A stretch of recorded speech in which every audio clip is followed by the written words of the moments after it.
welcome you all to this function, to this award function. I want to welcome specially, of course, Dr. Beryl Allen, for whom the award function is named. Here is Dr. Allen. For those of you who may not have known Dr. Allen, I also want to welcome Dr. Camille Bell Hutchinson. Perhaps there are people here who know her. I don't know. She will give our keynote address this afternoon. And I'd like to welcome, I can't spot any deans, but I certainly welcome the deputy deans who are here present, representing their faculties. And I don't see all of them at the moment, but others may come in. I would like to welcome also the manager of CETL, Dr. Mervyn Chisholm, who you see busily walking up and down inside here as if he's doing something. Don't know what he was doing, but, busily walking up and down. And also, of course, not at all least, the reason why we are here is to, honor our awardees. First of all, the person who copped the award for the Beryl Allen Teaching Award for Innovative Teaching, as well as the runners-up. They all did well.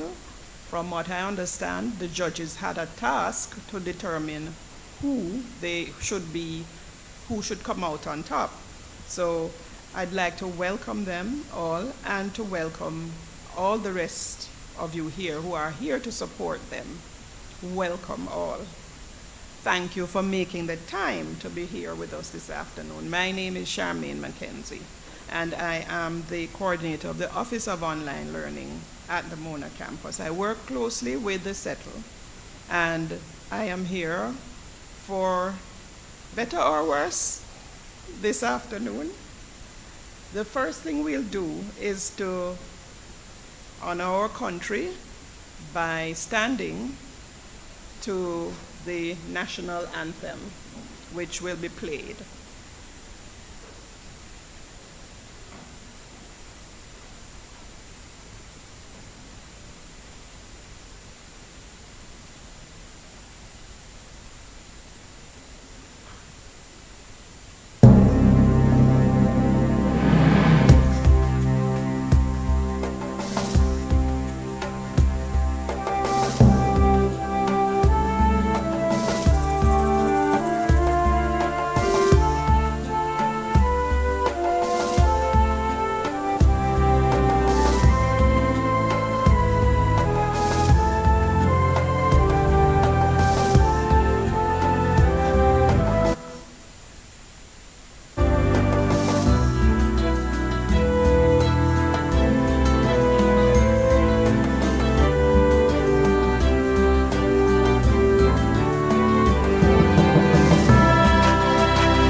Thank you.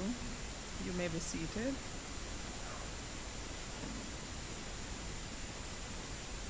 And now we will have greetings on behalf of our principal, Professor Denzel Williams. He's not here. He asked the deputy principal, who is also not physically here, to record a message, and now we will hear Deputy Principal Marvin Reed's message.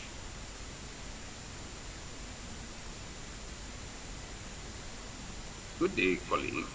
First, let me apologize for not being there in person to chair this ceremony that recognizes excellence in teaching at the University of the West Indies. Unfortunately, I am involved in a strategy retreat, a senior management strategy retreat, which takes me away from the Mona campus. Colleagues, as faculty members, we recognize there are three main areas that we are judged as part of our regular activities. These are teaching and learning, research, and public service. The reason that for any university is to provide teaching and learning environment for our main clients, our students. And the main vehicle through which we achieve this is really through the creation and delivery of a creative and innovative curriculum. Indeed, it is my pleasure to recognize Dr. Michelle McLeod as this year's Beryl Allen recipient for innovative teaching. Colleagues, sometimes one may be forgiven if we, at the University of the West Indies, consider the whole aspect of teaching as a second cousin to research, especially as it relates to promotion. However, our students do not see it that way. And indeed, the university is reevaluating its promotional activities to see how best we can recognize teaching and skills in teaching and pedagogy as an important asset in the promotional exercise. Notwithstanding, I just want to say again, heartfelt congratulations to all of you who participated in the CETL program, which basically tries to increase our own professional competence and our own professional development in that era of our academic life and in that era of the academic institution. So congratulations again, and I do wish for you to have a very successful and rewarding award ceremony and functions. Good day, colleagues. Okay, and we thank Professor Reed in his absence. And now we will have a statement on the Beryl Allen Teaching Award as well as the Faculty Teaching Awards. And Dr. Chisholm is, of course, the best person to do that. So I will step aside and have Dr. Chisholm explain to us how these came about and their value. Thank you very much, Chair. Good afternoon, colleagues.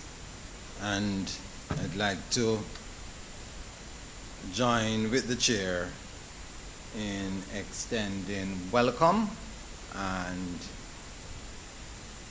congratulations to all those who will be awarded. So, Dr. Charmaine McKenzie, Chair of this function, Dr. Camille Bell Hutchinson, former campus registrar and vice president for academic affairs at the Caribbean Military Academy.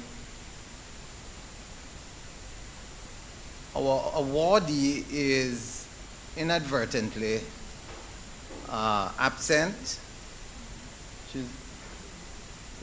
She won't be present in person because she is in England at a conference, and I believe she is online.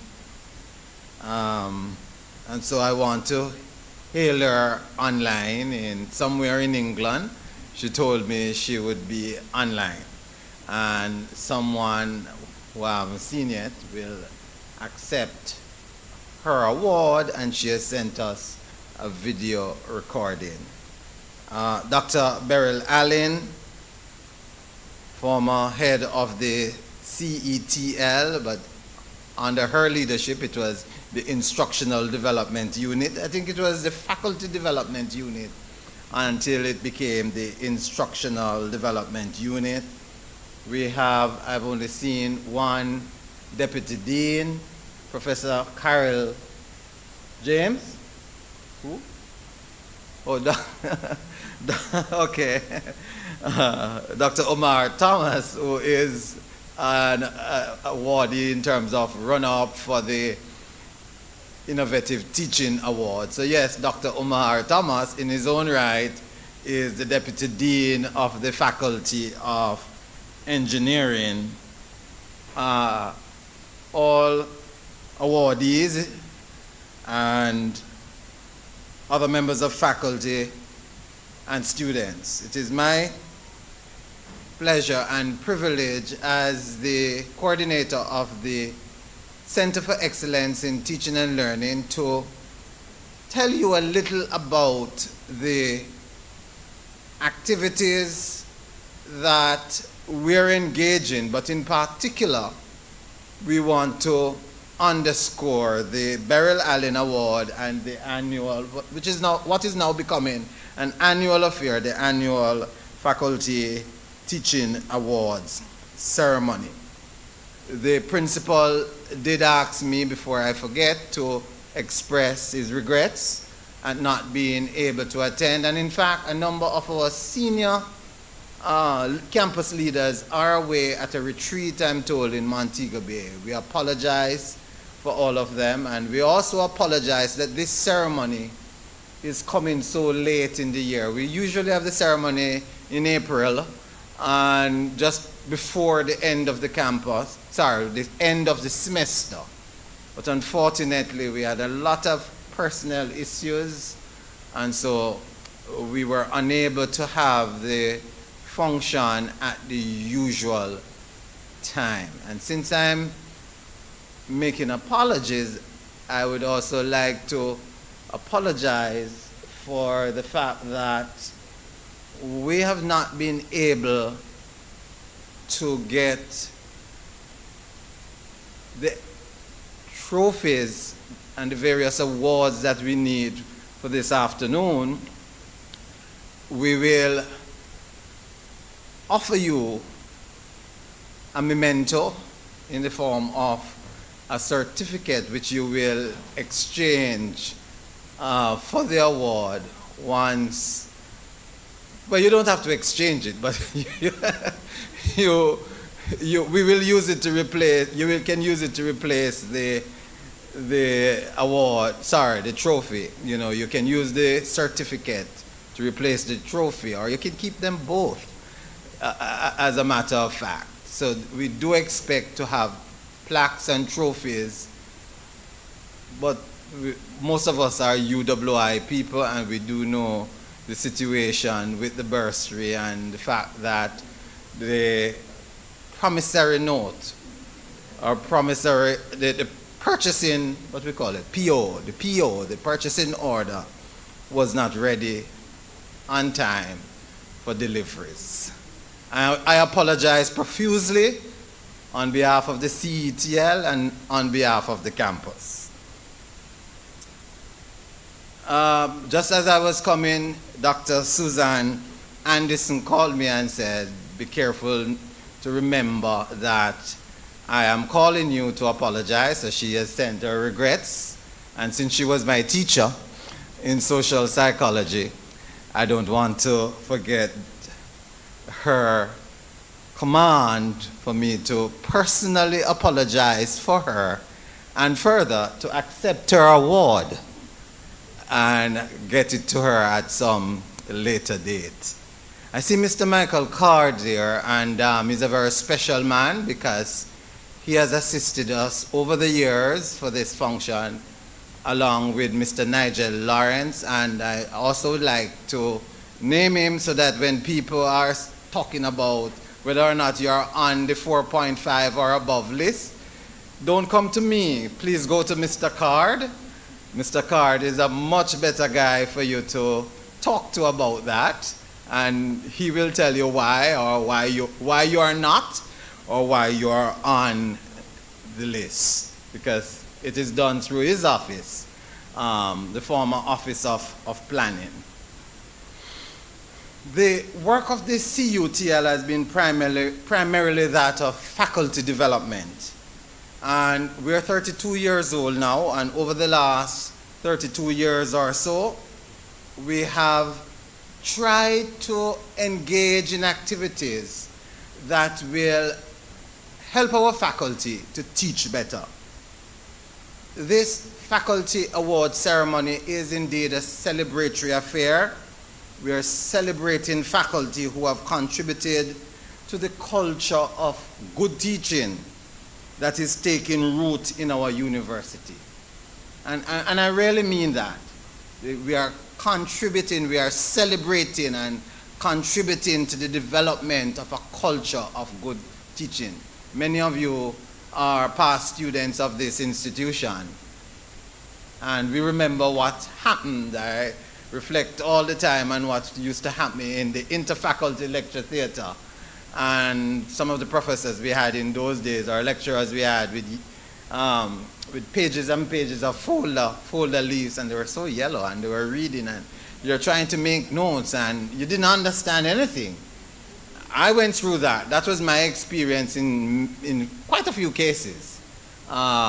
Sitting in that, well, lecture theaters, not only the interfaculty, but in particular the interfaculty lecture theater, because that's where there are most of the UC10, UC10A, development of civilization, ideas about God, and the foundation courses they were called in my time.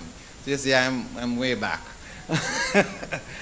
You know, people who came to UWI after that had them in different ways or names, but they were called foundation courses when I was an undergraduate.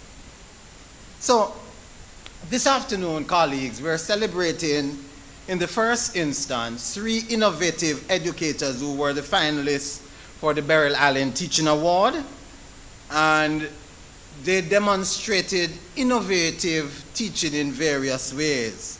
And we're also celebrating, in the second instance, 56 university teachers who scored 4.5 and above in the course review exercise. And Mr. Card will talk a little about the course review exercise. I sometimes refer to it as the course evaluation, or faculty evaluation, but based on the work that has been accomplished over the last few years, we really aren't in the faculty evaluation mode anymore. We are in the course review exercise mode. And so Mr. Card will speak to that, I believe, when he takes the podium. Last year, when we celebrated, or the year before when we celebrated 30 years, we thought it fit to name an award in honor of Dr. Beryl Allen. And so the Beryl Allen Teaching Award for Innovative Teaching was created and named in her honor for the pioneering work she did as perhaps the first educational developer, the first faculty developer in this institution, and certainly one of the first in the English-speaking Caribbean. I think herself and Betty Rowley of Trinidad and Tobago were the first 2 faculty developers in our university. But she came a little before Betty, because we started in 1992 and Trinidad started in 1998. So in fact, you are the pioneering faculty developer in the University of the West Indies.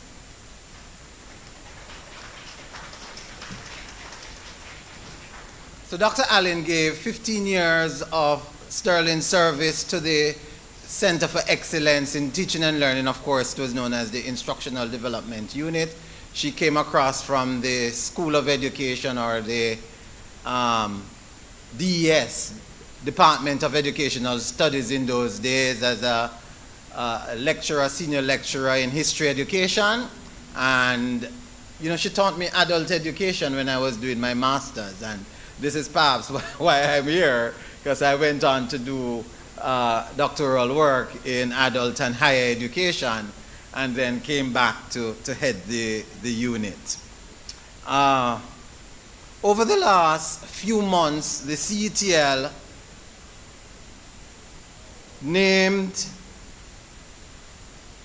announced that we were inviting nominations to the Beryl Allen Teaching Award, and a number of persons called and inquired about it and informally nominated themselves and others But many persons were interviewed to determine whether or not they understood what we meant by innovative teaching. Unfortunately, several of those who made inquiries were not qualified for what could be termed as the Innovative Teaching Award. So we asked them to perhaps apply for another award.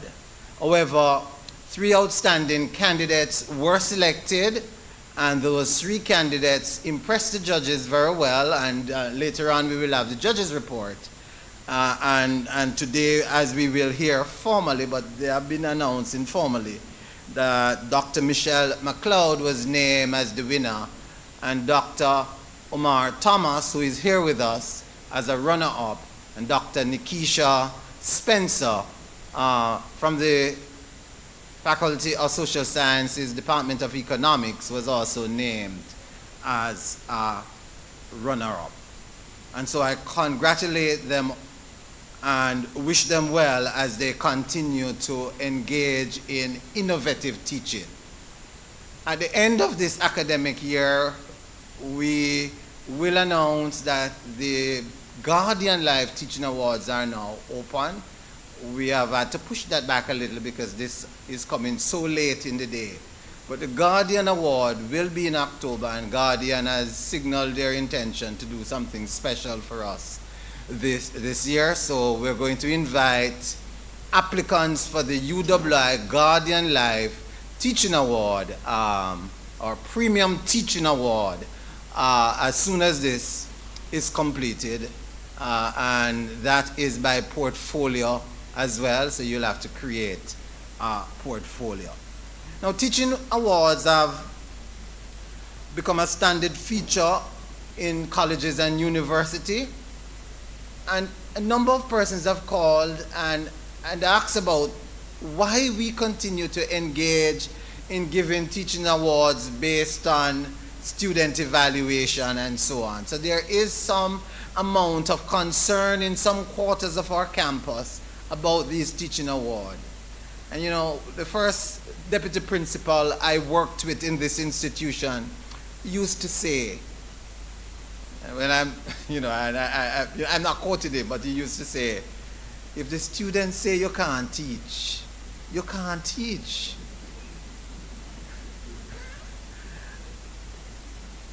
And despite all the things that people say about teaching awards, there is quite a bit of good press that in most cases they are accurate. There is a kernel of accuracy about them. And so we persist as we seek to develop additional approaches to look at our teaching. We are indeed looking at various ways in which we can triangulate our approach to evaluating teaching in this institution. And this will be a big discussion as we go forward, because certainly our accreditors, the University Council of Jamaica, has asked that we look at broadening our perspective so that we don't rely solely on teaching evaluations, but we look at various means of evaluating teaching. So that will be another major goal for us at the Center for Excellence in Teaching and Learning. But in the meantime, I believe the university will continue to look favorably at teaching evaluation and reward our faculty who have done well. So I congratulate all faculty members who have done well, who are on the list of 4.5 and above, and I encourage you, I invite you to apply for the UWI Guardian Life Premium Teaching Award. Thank you, and may you have a wonderful ceremony.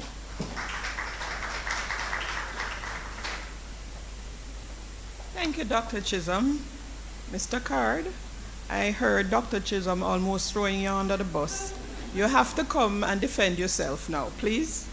Mr. Card will come and explain how, I don't know, how he arrived at the names that he arrived at.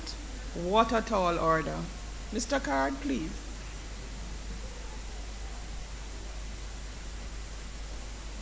Good afternoon, everyone. first, I was happy to be here as myself. Normally, I'd be representing Mr. Lawrence. And I think after 3 years, persons are wondering if Mr. Lawrence is a real person. So I think Dr. Chisholm has, but now that this awesome responsibility is on me, I wish I was representing Mr. Lawrence. But it's good to be here, as Dr. Chisholm said, to celebrate, teaching and to celebrate our lecturers.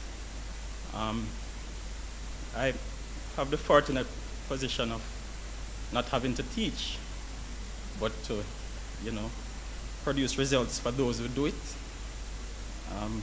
Just like to take this time to greet everyone. Our principal in his absence, Dr. Chisholm, Dr. Mackenzie, Mrs. Michelle Stewart McCoy, and the team from CETL. To our guest speaker, Dr. Camille Bell Hutchinson, we're glad to see you again. And to all our heads, and of course to Dr. Beryl Allen, happy to have you. And to all our awardees, you are our special guests, and we are really happy to celebrate you. I said before, I'm Michael Card, one of the planning officers in the Office of Strategic Planning and Enterprise Management. I'm still rehearsing that. Formerly Deputy Principal's Office, and one of the persons responsible for coordinating the course experience review exercise. Right? I see Dr. Chisholm was careful in explaining that it's no longer course evaluation or faculty evaluation. The lecturer, department, head, dean, university management, all have access to this. So you're able to look and you're able to see what is there. You're able to go through the details, right, of what is being assessed, how it is assessed. And then at that point, you can call me to ask why you didn't meet the 4.5, right? All right, so so the lecturers that are here today would meet a criteria, and this is what we do. Of course, Dr. Chisholm will tell you that there's a 4.5 limit, but beyond that, if there are 100 students in the class and one person give you a 4.5, this is the problem there, right? Right. So we also add the percentage response to that, and there's a table called the nullity table, which actually gives responses. Well, it gives enrollment with corresponding responses. And so, for example, if a lecturer if you have 10 students in the class, then we would require that you have a response rate of 75%. If you have 60 students, however, then 31%. So it would vary depending on the number of students. So of course, if let's use the number 2. If there are 2 students in the class and one give you a high rating, and the other didn't give you, right? So one give you 5, and the other didn't give you any mark. Then you would have to wonder what the other would, and would that remain at 5 if the other person should have done it. So in terms of just pure reasoning, we can see where it's relevant. And then, again, trying to get the best, it should be that you don't only have a good score, but you would have encouraged your students to, at least fill out the information. And one of the problems that we have now is, since the move to the online is the low response rate, that's one of the problems that we're contending with. So we are ensuring that the lecturers that are awarded, would have been not performing only on the scale in terms of the mean, but also having good response, right? So I'd like to congratulate all our awardees for meeting this criteria. And let me say, not not to say anything about the awardees, but generally our campus and in all these dimensions that are stated, most of our lecturers are scoring above 4, right? So we do have excellence in teaching on the campus. There's no doubt about that. Yes, give them a hand. There's no doubt about that, right? And of course, you are the cream of the crop, right?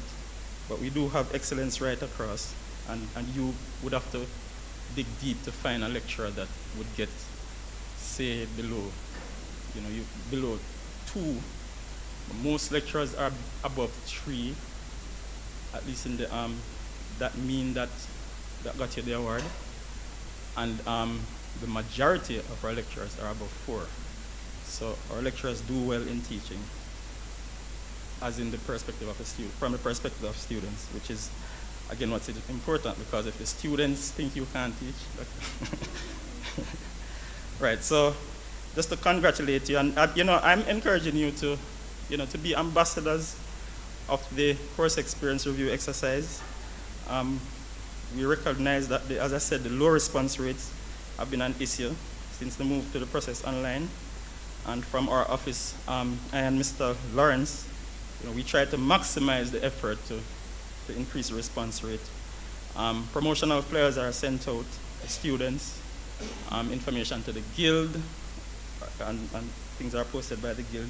Emails are sent out to each lecturer to ask them to remind students. And once lecturers start to facilitate the process, then students tend to actually participate.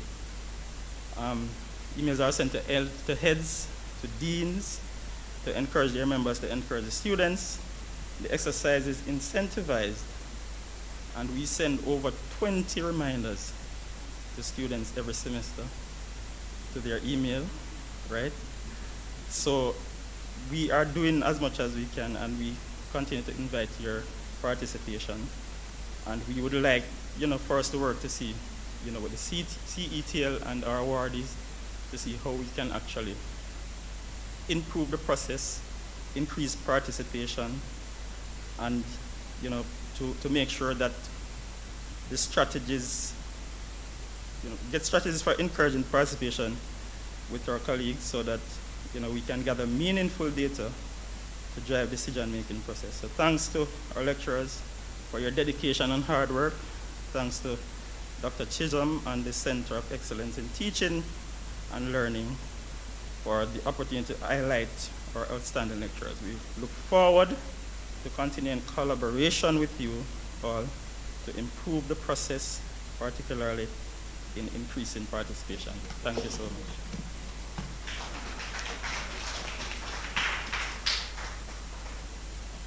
Thank you, Mr. Card. And I'm sure that there's at least one person besides Mr. Card who understood that math. All that math that he threw down a while ago. I'm sure that there's at least one other person in this room, right, who understands it, right? And that at least two. Okay.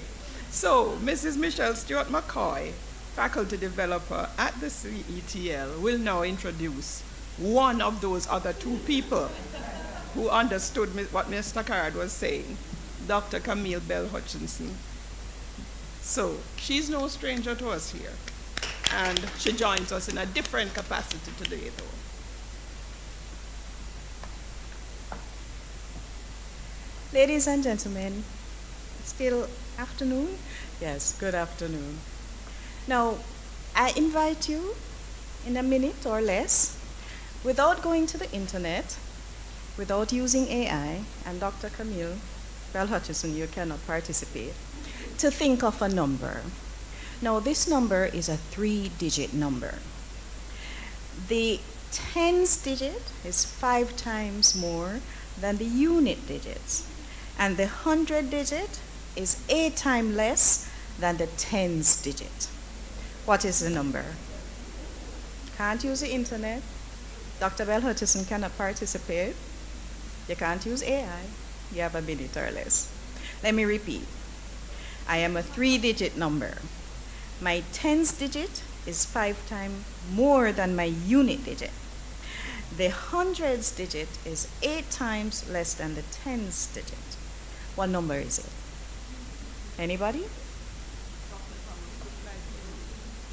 I should repeat? Last time. I am a 3-digit number. My tens digit is 5 times more than my units digit. My hundreds digit is 8 times less than my tens digit. What number am I? Wow, Dr. Towers. No, actually it's 194. Yes. So if you think about it, when you get some time, you can think about it, but yes. Now, by now we would have realized that mathematics and military strategy have more in common than we'd like to believe. Both require precision, logical thinking, and the ability to solve complex problems under pressure. Now, it is no wonder that our keynote speaker, Dr. Camille Bell Hutchinson, with her extensive background in mathematics education, has found herself at the helm of the academic affairs for the Caribbean Military Academy. I'll refer to it as CMA going forward. Growing up as the only girl among 6 brothers, Dr. Bell Hutchinson became accustomed to playing with the big boys. This early experience apparently has set the stage for her groundbreaking career, as she has navigated through and has thrived in a traditionally male-dominated field with ease. Who runs the world, right? Prior to joining the CMA, she was a lecturer in mathematics, head of science, mathematics and information technology center, a quality assurance officer in the office of the board for undergraduate studies, and deputy dean in the Faculty of Humanities and Education here on the Mona campus. I'm sure she doesn't remember me, but I remember her. She was also the first campus registrar between 2000. You're not supposed to see the light. When you talk about bodies, see the light.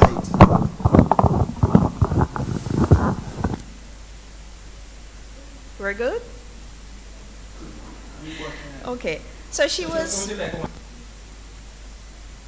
We apologize for that, ladies and gentlemen.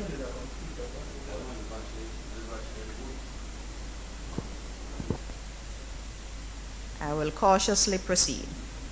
She was also the.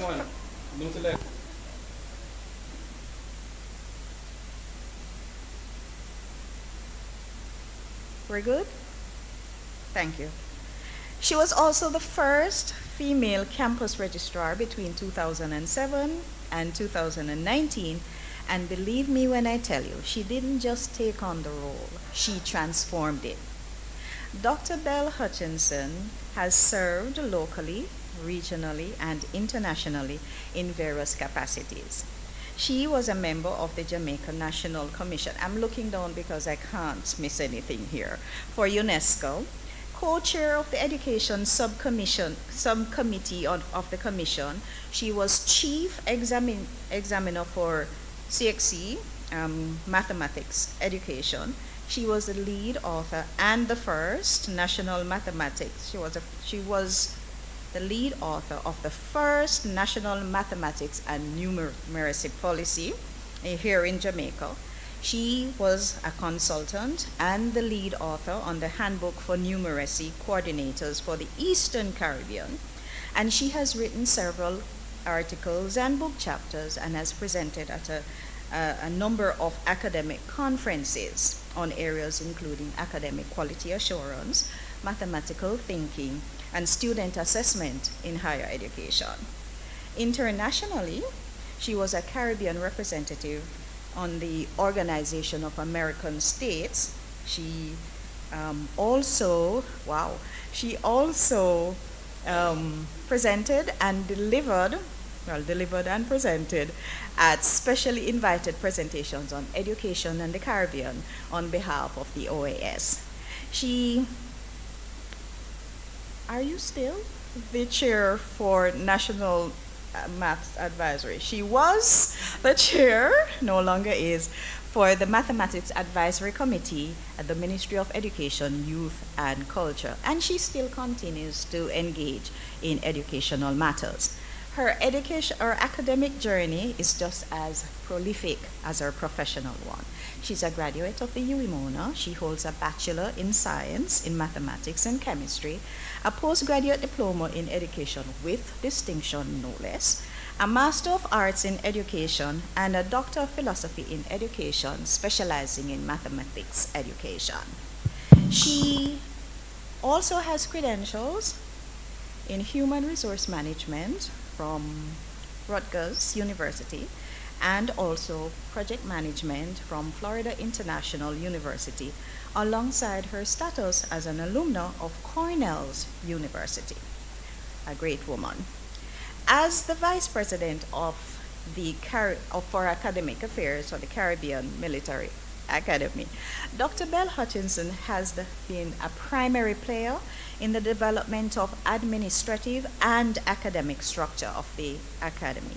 She has been a key influencer in the transformation of the JDF's premier training arm, moving it into a unique position by delivering academic and technical and vocational content of the highest standards. And in 2021, she was awarded the Military Medal of Commendation for Excellence. Beyond her professional and academic achievements, Dr. Belle Hutchinson is a mother of two, a lover of literature and history, an appreciator of art, a fan of vegan food.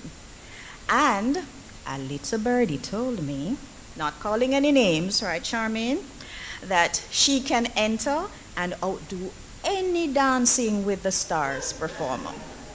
Ladies and gentlemen, please, a round of applause for our keynote speaker, Dr. Camille Belle Hutchinson.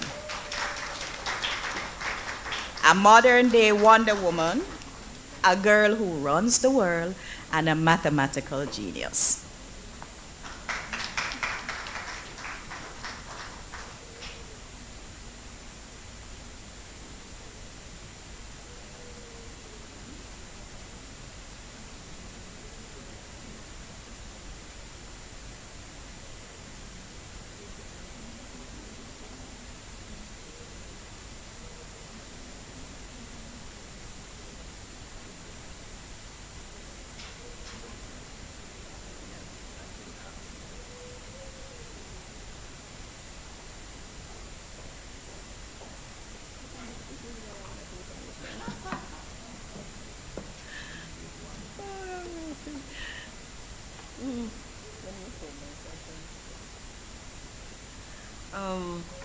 Our chairperson, Dr. Charmaine McKenzie, Dr. Mervyn Chisholm, manager of CETL, Dr. Beryl Allen, our awardees here and in England. Hi, Michelle.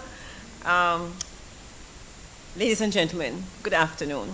I'm kind of lost for words, which is not always happening to me, but I don't know where she got all that information she told you, so ignore most of it and just accept the fact that I'm just an ordinary little girl from Kingston with 6 brothers, well, 4 now, 2 are deceased, who have a passion for education and a love for the University of the West Indies. I think that defines me. Oh, and my 2 kids and 4 grandchildren, yes. So I consider it a really very special honor. Pardon my voice, I've just overcome something, and I hope I don't have to be stopping to drink any water this afternoon. But I consider it a real special honor to have been asked by Dr. Chisholm to be your guest speaker this afternoon at what I think is an important occasion in the university's calendar. And I feel at home away from home when I see Michael, when I see Tamika, when I see my good friend Dr. Allen, not to mention Charmaine. I really feel at home. I haven't been here for a little while. But it is good that we recognize the unsung heroes. You know, as an educator myself, it is not often that the unsung heroes are recognized. Giving time to acknowledge those who do not merely teach for the sake of teaching because it's your job to do so, who put your hearts into impacting your students, going that extra mile or 2 miles or 3 miles or 4 miles just to make a difference. That's huge. You have demonstrated an unwavering commitment to teaching, despite what Michael said about all that maths. And you have no doubt inspired your students. And for that, you must be lauded. So you must clap yourself again. Congratulations to all of you. But before I begin, I have to pay special tribute to my former colleague and friend, Dr. Beryl Allen, Department of Educational Studies. I won't tell them when I joined UWI because, you know, I was just very young when I joined, okay? But Dr. Allen and I shared many good moments in the Department of Educational Studies. Before you had the one School of Education, we had Faculty of Education, believe it or not. And we had Institute of Education. We were in the Department of Educational Studies. And you won't find a more passionate educator. So we know that it was Dr. Allen's interest and drive that started IDU as we knew it then, adult education. She introduced adult education to the Department of Educational Studies. So Beryl, it is particularly good to see you. And it makes the occasion that much more special because today, the legacy you left behind is going to be etched in history with the inaugural Beryl Allen Teaching Award for Innovative Teaching. We can't thank Dr. Allen enough, so let's thank her again. And I certainly congratulate the first recipient of this prestigious award, Dr. Michelle McLeod, whom I also know very well. Dr. McLeod was also in our tourism school, our hospitality school in the Bahamas while I was campus registrar, and we had very good moments there. So big congratulations to Dr. McLeod on this. And this prestigious award to our founding manager for CETL. So, I don't know if you've seen the title of my presentation, but if you have, you must be wondering what kind of crazy title that is. Maintaining Excellence in an Era of No. K-N-O-W. Well, if it is any consolation to you, when that title dropped into my mind, I also had the same reaction. What kind of foolishness is that? So, you know, you're in good company. It literally just came into my mind. I had to ponder and I say, okay, well, what is this? But as I pondered on this occasion and how much the landscape around us has changed in a very, very, very short time, it struck me that there is so much no around us. And the challenge for you is not to be excellent and innovative teachers. You've demonstrated that you are. But how you're going to be able to maintain this excellence? This will require deliberate effort in the era of no, which I still haven't told you about yet. So what is this era of no? To answer that, I'd like us to reflect on 4 key issues that I have put together, my thoughts in thinking about this evening. 4 key issues that I believe are shaping the landscape of higher education. Increasing knowledge, the K. Emerging new technologies, the N. Open access education, the O, and changing world forces and world demands, the W, the era of no. So these factors, which I have collectively dubbed that era of no, present both challenges and opportunities for maintaining the highest standards of university teaching and for driving innovation. And as I listened and as I looked at the list of recipients, many of you are probably fully there. So it's really looking at how we're going to maintain that. So let's begin by just looking at this thought of increasing knowledge and sharing my thoughts about that. I'm sure that you will agree that the pace of knowledge creation has accelerated exponentially, with new discoveries, advancements emerging at a dazzling rate across all our disciplines, across everything. Knowledge is increasing rapidly. I'm not waiting for anybody. In fact, according to IBM, as I was reading, as I was preparing this, 90% of the data in the world today was created in the last 2 years. 2 years. Check the IBM website and you'll see that. Now, that's mind-boggling. But the harsh reality is that knowledge today may be quite outdated tomorrow. In fact, in a very short while. The knowledge you thought you had today is already outdated. And you are dealing with students who, by the time they'll graduate, what you have told them has been transformed. What then does this mean for you as you strive to maintain excellence? As you strive to get that 4.5, that 4.7 with all of the arithmetic that Michael is doing behind the scenes. My immediate thought is, the first thing, you have to maintain relevance. You have to maintain relevance. And for sure, it will be imperative that you ensure that you not only provide your students with what you may consider foundational knowledge, but that you can also sufficiently pivot. I like the word pivot. That you can sufficiently pivot when that foundational knowledge becomes obsolete, or where there is further knowledge available that brings new meaning or new interpretations to that which may once to you have been quite black and white. That ability to pivot. That very knowledge may be going through its own, what I call metamorphosis.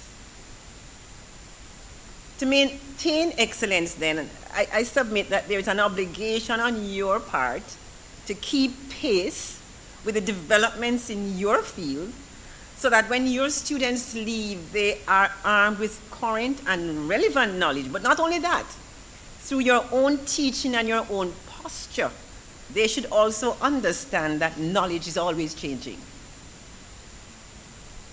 And that the future rests not only on the knowledge that they may have gained with you, but on their flexibility to become lifelong learners. You know, gone are the days when you arm yourself with your degree and you go out there and you've got this, because by the time you get into the bank or you get into wherever you're going and you say something, they look on you and say, huh? You know, it's rather like listening to Michael. Michael, when I was listening to you and you're talking about how much that teaching, that review has changed. Certainly in my time from being a lecturer here to being the campus registrar, we have seen so many versions of that review form. And to hear it transforming again, I won't bother talk about what used to be in the ancient days of no. When I was here, when we didn't even have a registration, which was online, we walked from dean's office to everybody's office to get a paper signed. That was just because I was following somebody. I wasn't really doing it myself, right? But they have to be flexible. It's your own posture and your own attitude that is going to give them that drive to become lifelong learners. Your teaching will need to nurture the development of those desirable attitudes that will benefit their entry into the future. A quest for knowledge, a hunger and thirst for learning, and the flexibility to adapt as knowledge increases and understandings shift. That's our cake. But if the pace of knowledge creation was not enough, in this era of no, we are also confronted with new technologies daily. Maybe if you put the review on TikTok, they will answer it, you know, because that's what everybody seems to be on, TikTok. Maybe you can do a thing on TikTok.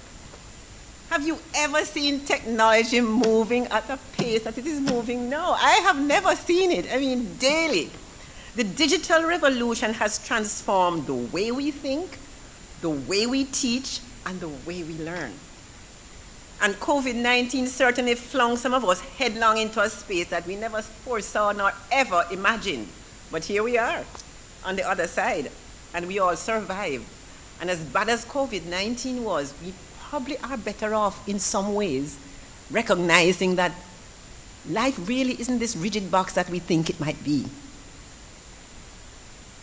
Now with virtual classrooms, online course materials, here we have the coordinator of our online learning, AI-powered learning, simulations of all forms. There is significant potential to enhance the educational experience of your students in extraordinary ways. But for these to be effectively integrated into your teaching, you too will need to be flexible. You too will need to be adaptable and be willing to increase or improve, enhance your digital literacy, and importantly, be open to experiment. Be open to be experimenting and experimenting with your students too, and innovating. And we have seen that that is possible. One technology we must confront in our teaching is AI. Not necessarily new, because AI has really been around a long time, you know, but all of a sudden this AI now taking over the globe in new and different ways.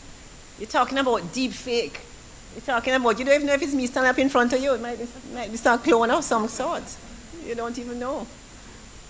Many fear AI, but I would want to propose that AI offers a great opportunity to be innovative, and it brings with it support to the university teacher in engaging students. Yes, we have to understand the limits, and we have to understand the other side of AI, but we tend to spend a lot of time there and not on the side to think of how can this positively transform my classroom. For example, AI affords access to high-quality learning materials. You are the subject matter expert. You know how to detect high quality and other kinds of material. Guide your students well. Don't tell them to shun it, but guide them effectively. It enables high-quality digital simulations, and it creates an opportunity for us to think more deeply about the nature of assessment and the type of assessments we give our students. No, it's not just go and tell me, to write an essay on anything. AI can do that for you, yeah. All the same, Turnitin now can detect AI, so you're probably, in a good place. But how can you rethink those assessments to give them an opportunity to exercise real creative thinking, even if they use AI to power the thought? It gives us an opportunity to rethink how we assess, why we assess, and what we assess. So, with the wealth of information available and the power of AI, maintaining excellence is not necessarily ignoring or wishing it away or wishing away any new technology, but rather embracing these, acknowledging the positive power, rather than viewing it as a hindrance and utilizing it to supplement unique learning experiences to the benefit of your students. And sometimes this is to our benefit too. I have certainly gained benefit from AI, looking at ways that, I never thought of that. So having looked at the knowledge and the new technologies, we come to our open access education. Why we need to go to university? Just sit down and do some MOOC course, or you can get this anywhere free. I don't have to pay you expensive fees. Or I can do this course and she believes that I don't know it, but I know it because I don't do it already. Open access has been with us for a while. It has become a norm now. And one author suggests that this has democratized knowledge. It has democratized knowledge, making a wealth of information and resources freely available to students and educators wherever they are, whenever they want it. The big question for you then is, how do you maintain the interest of your students and preserve the excellence you want to preserve in your teaching in this kind of era? I suggest that rather than feel threatened or concerned by the plethora of free sources available through open access domains, you acknowledge these and guide your students in engaging with high-quality, reliable content. This can be done by even incorporating some of these open resources in your teaching. But irrespective of how prolific these sources are, none can bring the unique value you can bring. You offer something unique. So that's what you must focus on. What is your unique value as an educator? In business, we talk about the value proposition of an organization. What does this organization claim to offer its customers? So I'm going to turn this into our educators' landscape, and I would ask you, what is your value proposition? What is your value proposition to your students? What unique value can you bring to your students that they cannot obtain, no matter what open access sources they have? Ponder on that. What is my value proposition to my students? And that answer continuously changes as you move through your teaching, and will continue to make you relevant, continue to maintain your excellence, and will drive you towards innovation. In seeking to answer that question, colleagues, you have to dig deep. Trust me, and if there's anything else that I think all this thing has done, it is causing us to dig deep. Dig deep. This is not something you're going to find on the wall. This is digging deep into the trenches. Deep, deep, deep. Boxes that you have not seen yet, you have to think outside of. But in so doing, I guarantee you that you will always maintain excellence and you will always be in high demand by students, because that's what they actually want, you know. That's what they actually want. I recall doing my PhD, this when I was doing my research for my PhD, and we were looking at developing mathematical thinking in students, you know, different set of students, 20% students, 90% students. And the cry was, them just wanted to tell them, nobody tell them how you get the answer. You know, Tamika, just tell us. Tamika was my DPed student. Just tell us the answer, don't bother with it. And when we started the research, some students did that. They struggled to just say, no, you're going to sit down, ask some, what questions emerge from this? What do you think about this? No, we're not telling you the answer. And they struggled for about 3 weeks, struggling. The teachers, my research, the students were saying, teachers were saying, this is not going to work in Dr. Beryl. But you see, after that, oh, trust me, people, they refused to go back to anything else. So we could punish. I remember one of my students, one of the teachers in the research, threatened them, and the threat now was different. The threat was, if you don't keep quiet, we're going to go back to just learning by rote. No, miss, no, we want to do this, we want to do that. So when you think your students are not going to like what you're doing, it will be a struggle, but it will happen, and they will be better off, and you'll be so rewarded. You're going to feel better off. So we've done the K, the N, and the O. Leave us with the W. So we come to the W. Wow. Change in world forces and demands. Now, that alone could be the entire lecture.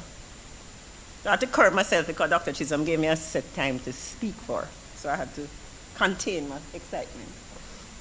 The world is changing rapidly, and we are contending with all kinds of world forces and world demands. Globalization, climate change, social injustice, cybersecurity, artificial intelligence, food, health. We could just go on. Just listen to the news, in fact. Just turn on the news every 7 o'clock. I kind of do a fast on news recently because I can't manage the stress.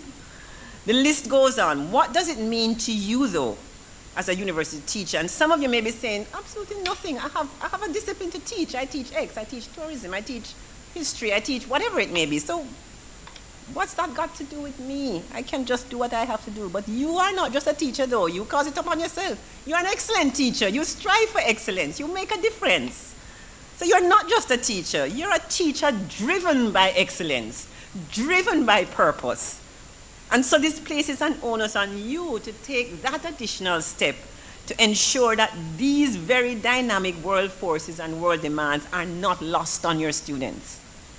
Not because I teach mathematics means that I can just go in there and they must add 1 and 1 and 2 and 2 and 3 and 3.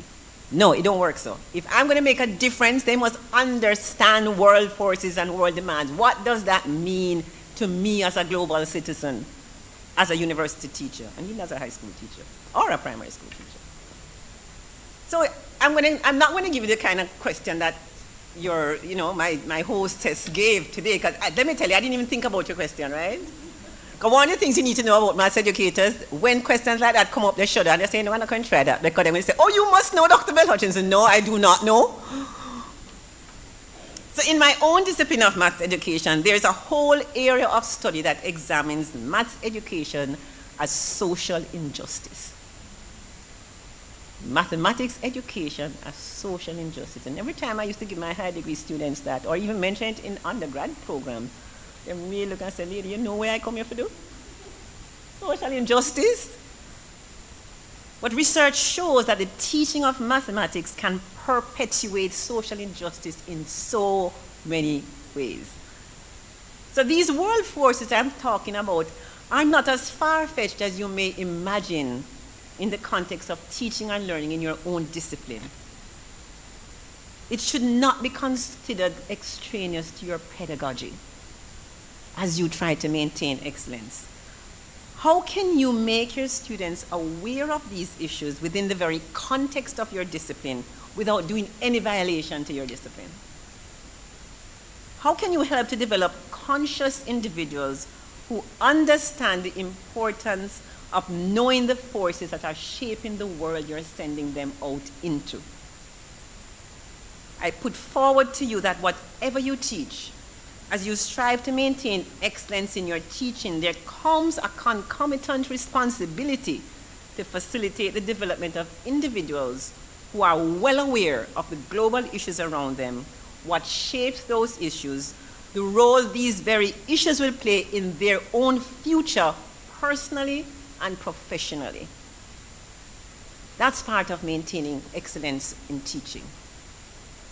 The University of the West Indies has for many years articulated the 7 attributes of its ideal graduates. I won't ask for a show of hands if anybody could name the 7 attributes for me. I'm not going to do it. Not going to be like her, you hear? Promise. But UWI, from ages, has articulated the 7 attributes of its ideal graduates. Every course that is taught should, within its learning outcomes, be focusing on those 7 attributes. I'm choosing to look at one. One of these attributes says, every UWI graduate must be globally aware and well-grounded in his or her regional identity, must be aware of their environment so that they are prepared for any eventuality that may affect their future or the environment of which they are a part. They must be aware of global events and be knowledgeable and open-minded and willing to contribute to political, social, economic, environmental, and cultural issues nationally, regionally, and globally. I didn't make it up, it's on the website. So in truth, I'm not saying anything that UWI has not already contemplated and mandated, believe it or not. The expectation is that your teaching will do this. The big question is, are we realizing this objective? I put forward to you that as we strive for excellence in teaching, we must strive to be part of the building of this ideal graduate who understands world forces, recognizes the demands of the world, and has been empowered with the confidence and the knowledge to meet this world head on. An impossible task? I don't think so. Here are some ways we might think about beginning this. We can begin by ensuring that our curricula are responsive to the demands of today, to the 21st century demands. And this is not, sometimes we easily see this with engineering, and we see it with physics, and we see it maybe with maths, and you might say, but with philosophy and with, other kinds of issues, it may not be so relevant, but it is all relevant, just for you to think about it. This relates very much to what we spoke of earlier in ensuring relevance in the knowledge that we're transmitting. But now it is not just about content knowledge. Often overlooked are those skills and attitudes that may be nicely stated in the course outline, in your learning outcomes, very nicely stated, but never attended to in the actual teaching of the course. But we make sure the course outline has it. So you, because you are going to make a difference, you're going to look at those, and in addition to your content, you're going to say, no, how am I going to do this part?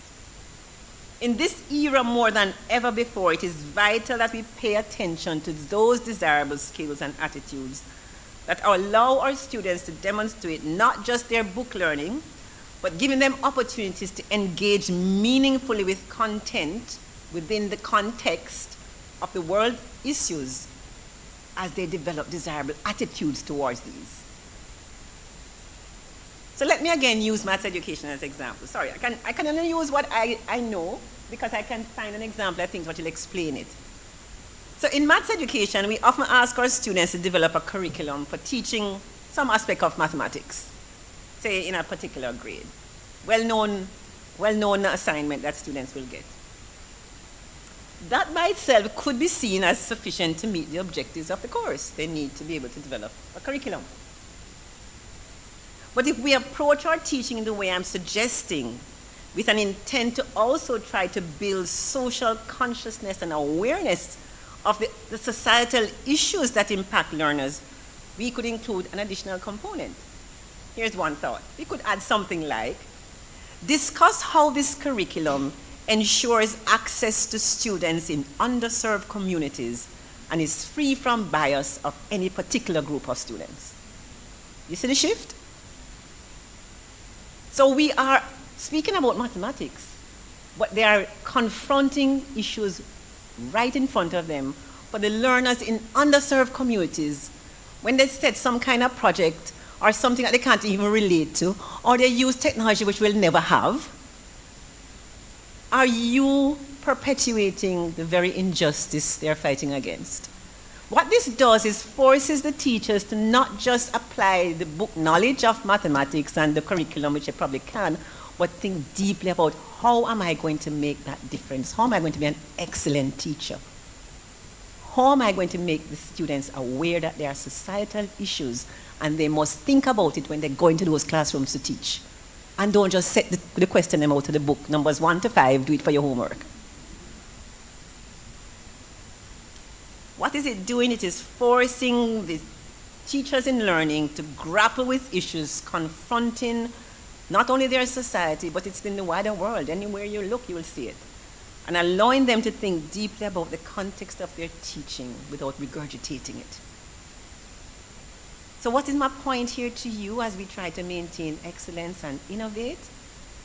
That you use your teaching to build awareness of your students to the issues around them, the global forces that are shaping the world, and the demands that they will have to confront. It's not a maybe, it's not an if and a maybe, it is that they must confront it. They must confront it. But in addition to ensuring the relevant curricula, your pedagogy must deliberately attempt to nurture critical thinkers.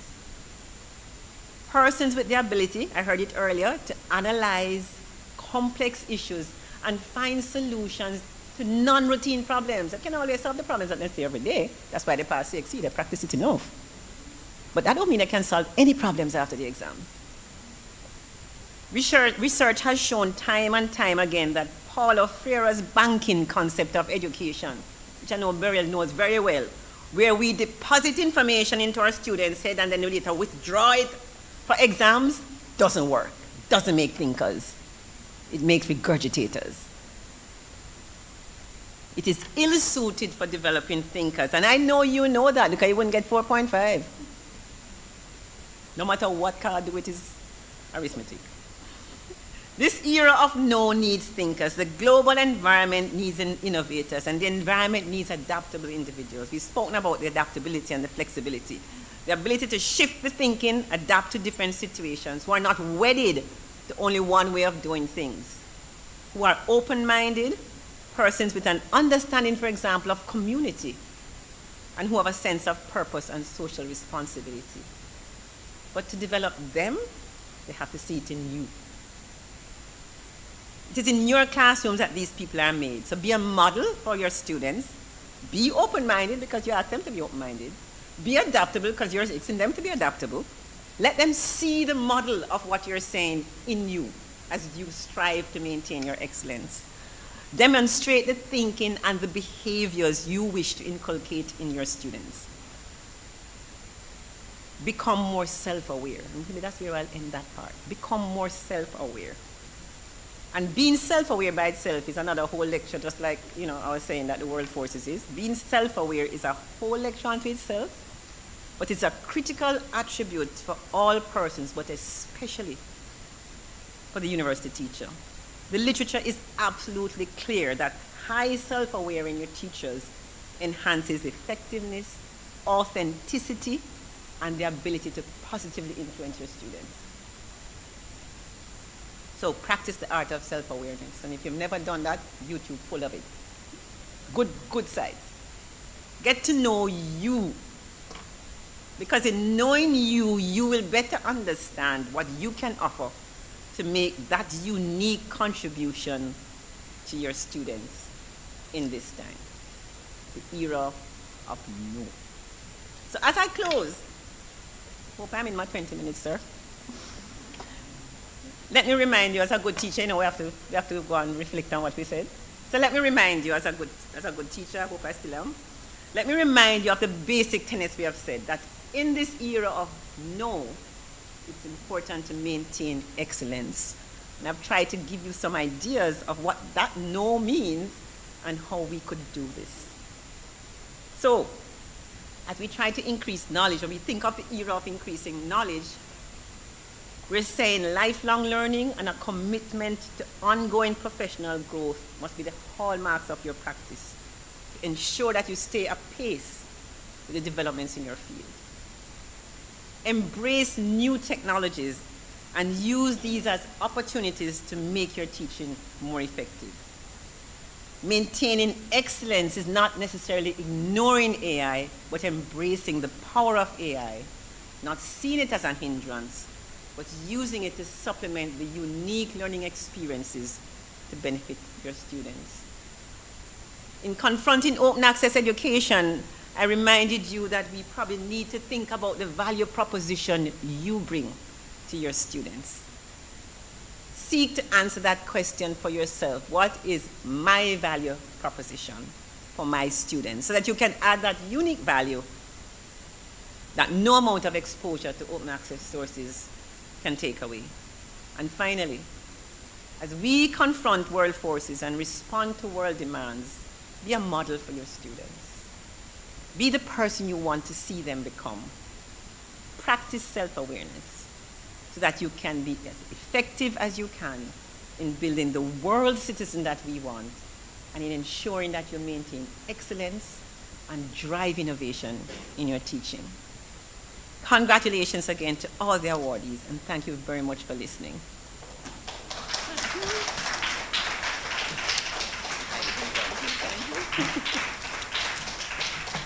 I just want to make one correction. This is not the inaugural Beryl Allen. No, this is the second one. Okay. And the first awardee is with us, Dr. Dacia Leslie. Chevanese, oh my goodness, Chevanese Chevers White was the first one. Oh, I remember right. Chevanese. Dacia Leslie was the Guardian Award last year. So, Okay, thanks. just All right, thank you.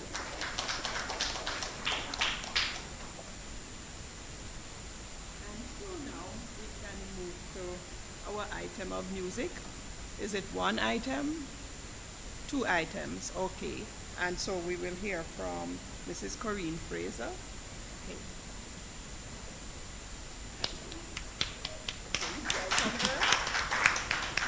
Good evening, everyone. It's my pleasure to have been asked to serenade you or to entertain you this evening. I hope you will enjoy.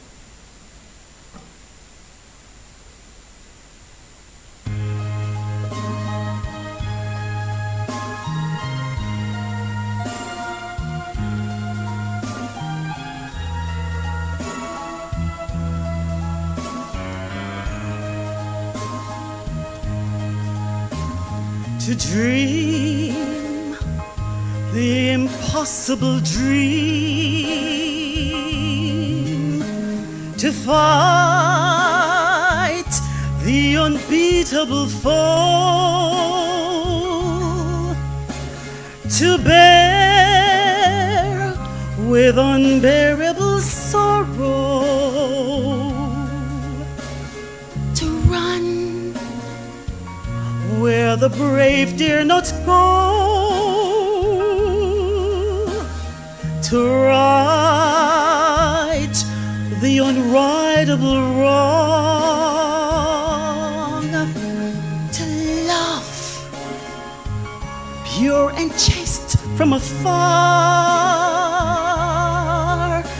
to try when your arms are too weary,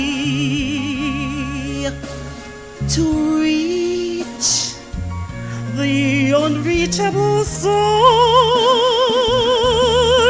This is my quest, to follow that star, no matter how hopeless, no matter how far, to fight for the right without question or pause, to be willing to march into hell for that heavenly cause. And I know it will only be true to this glorious quest that my heart will lie peaceful and calm when I'm led to my rest, my rest. the world will be better for this, that one man, scorned and covered with scars, still throve with his last ounce of courage to reach the unreachable star.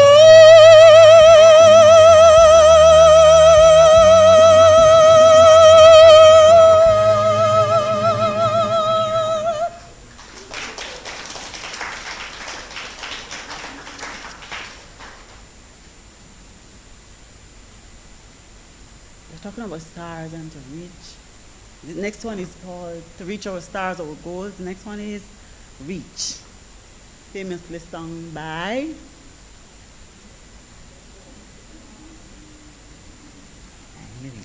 I'll leave it to you to go and look on YouTube for it, you see.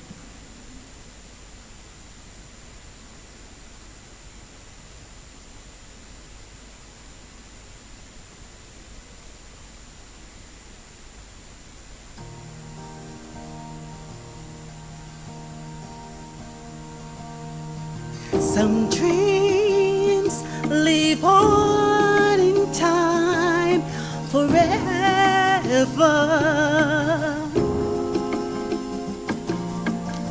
Those dreams you want with all your heart,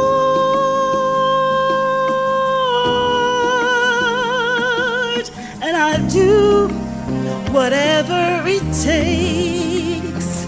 Follow through with the promise I made.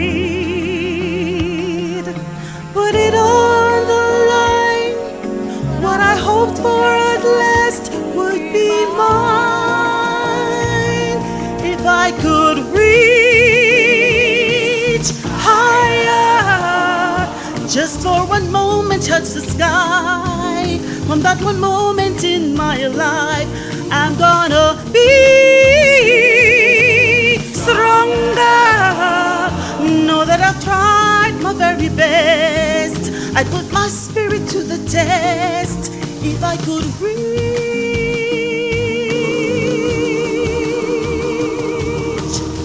some days are meant to be remembered.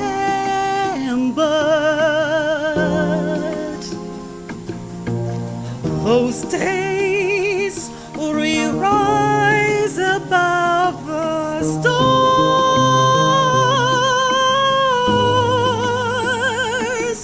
So I'll go the distance this time, seeing more the higher I climb. That the more I believe, or the more that you dream will be mine. If I could reach higher, just for one moment touch the sky. From that one moment in my life, I'm gonna be stronger, knowing that I've tried my very best. I put my spirit to the test. If I could reach,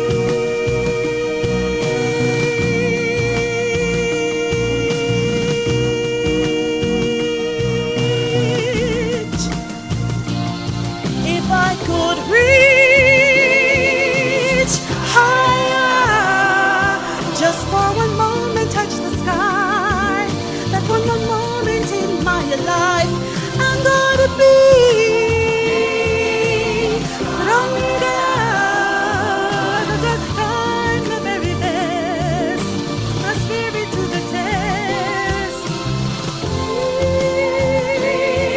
If I could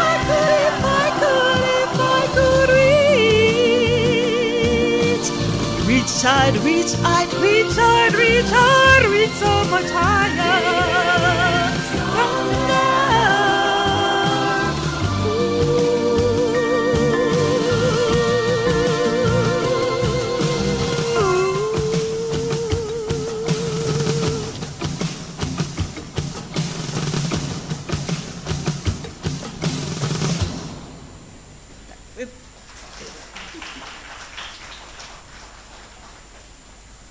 Thank you so much, Mrs. Fraser.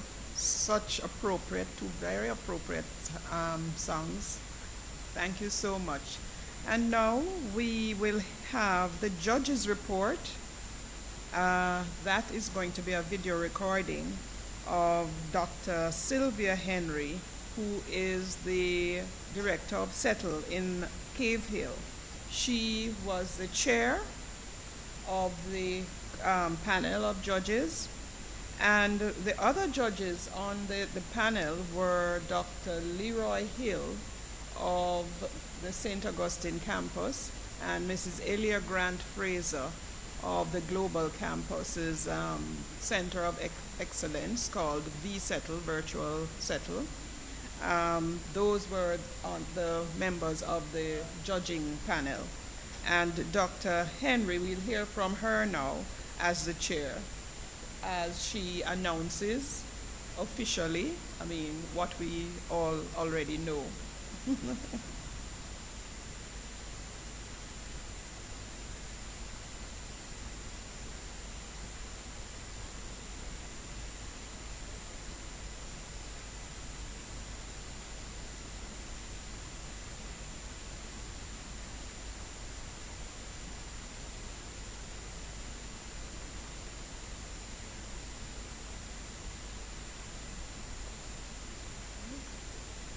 Okay.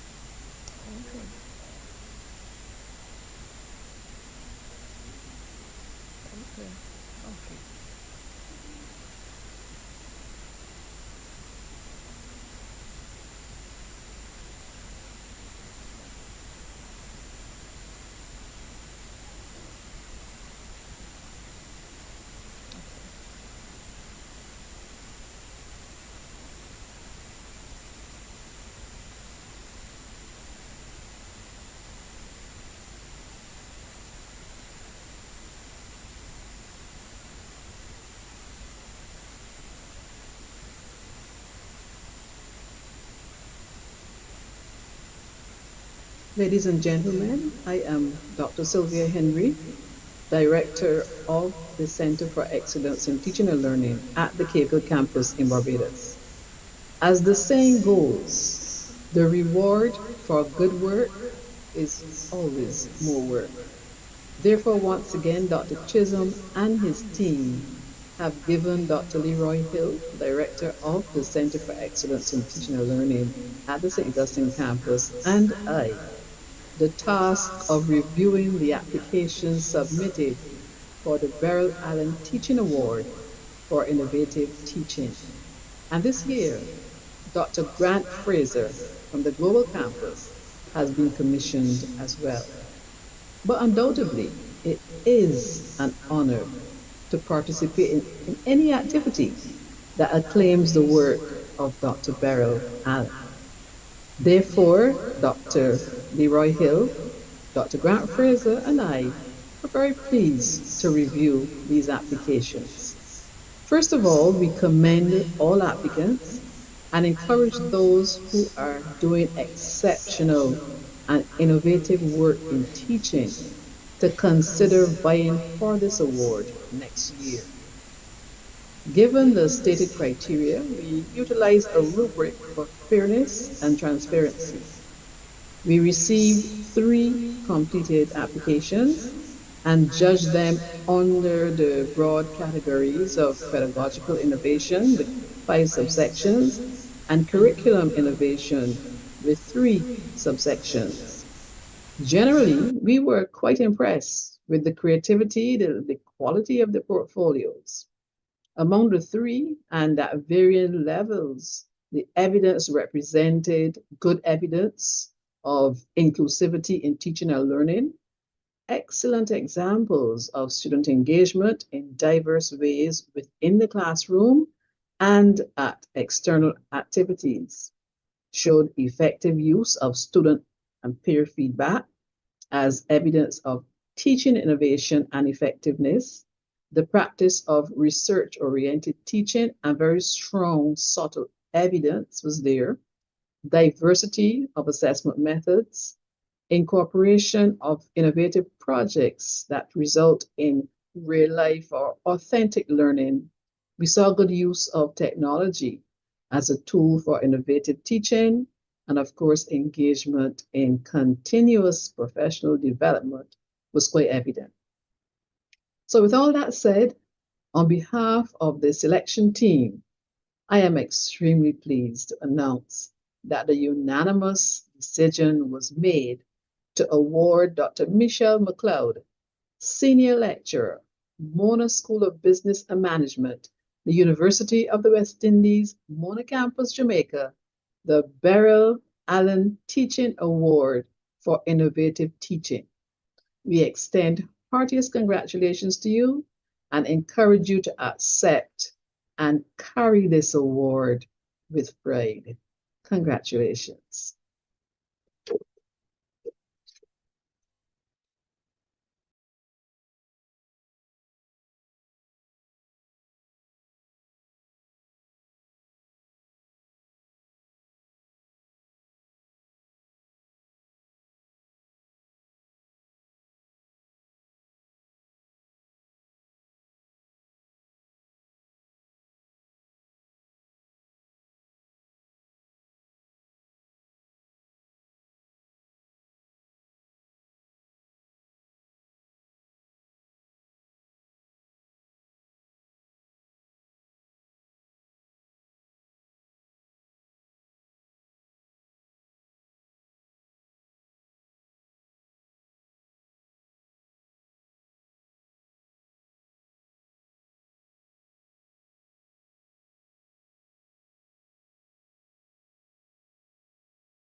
Sent a recorded message of response, which we will now hear.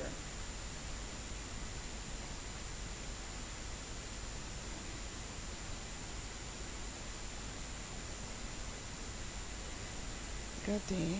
I am excited, ecstatic, over the moon to be named the Beryl Allen Awardee for Innovative Teaching at the Mona Campus of the University of the West Indies.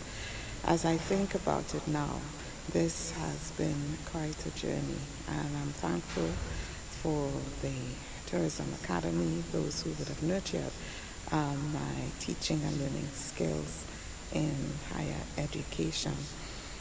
As I reflect, I really would like to thank all the students that I've taught over the years, and as I see their careers progress, I know that I had some contribution in helping them along that career path. I would like to thank the Center for Excellence in Teaching and Learning for all their efforts in trying to harness the best in faculty's abilities to teach and also to help students learn. And I just want to wish everyone the best today as they journey along this part of improving teaching and learning in higher education.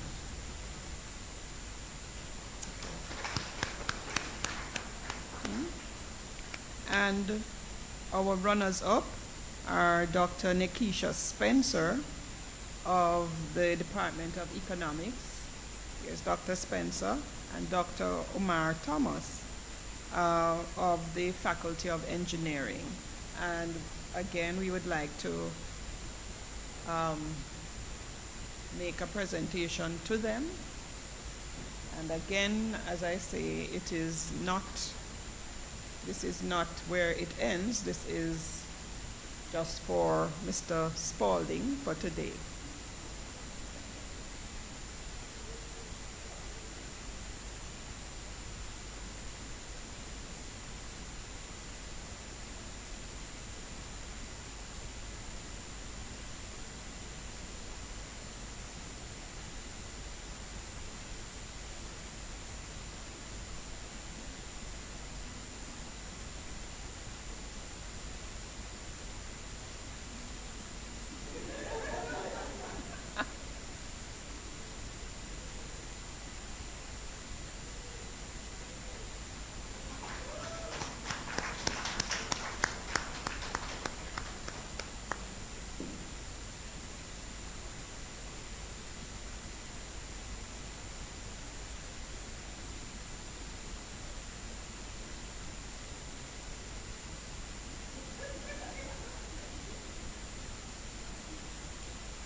One more.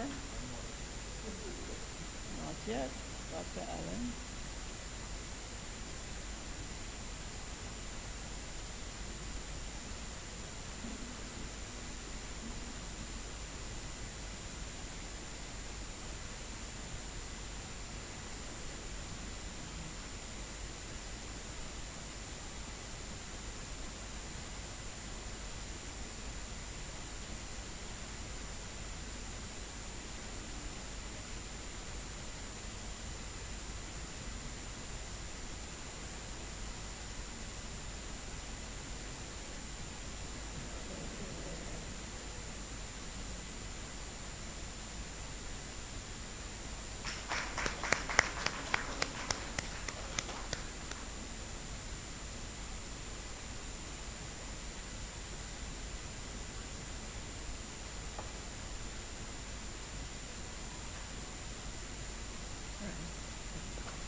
Dr. Allen.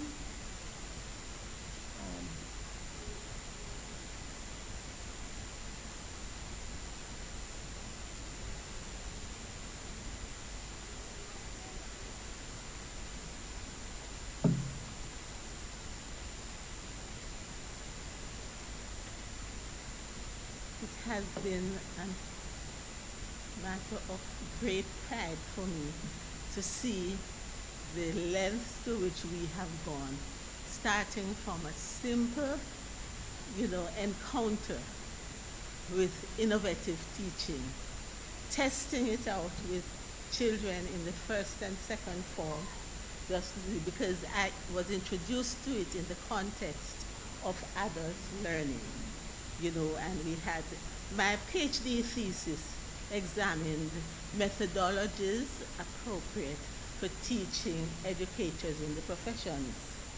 And you had all these, I did 5 case studies, and including engineers, lawyers, teachers, nurses, and administrators. And every one of them declared that they learned best by being actively involved in their own teaching, being active from the point of view of forming their own reasons for wanting to study or to do something, and also by identifying the ways in which throughout their lives experience they thought that they learned best. And so when I came back and got to my job at the UWI, I decided, since I was teaching DPED students in history. History was my substantive subject. And we decided that for the first teaching practice, the teachers who were going out to the schools, the secondary schools, would test to see whether young children would find being involved in their own learning a rewarding experience. And so we did that and discovered that these children were just so excited about this whole matter of having a say, being involved from the point of view of doing things, asking questions, providing appropriate answers, examining the answers with each other through discussion to see whether or not. And so we were really very, what should I say now, proud to go on and to delve with it. I had an interesting experience. The first DPED teacher who taught, it was at St. Andrew High School, St. Andrew, you know, those of you who are St. Andrewites, who taught the teacher, the actual school teacher was teaching them. And the new teachers, now the DPEDers, were sitting there and watching, you know, to see how they really taught. And they are prepared. So the teacher, you know, the familiar, this was in the 60s, right? So the familiar approach to teaching was reading from the book around the class. Different students were asked to read and or being told the information by the teachers.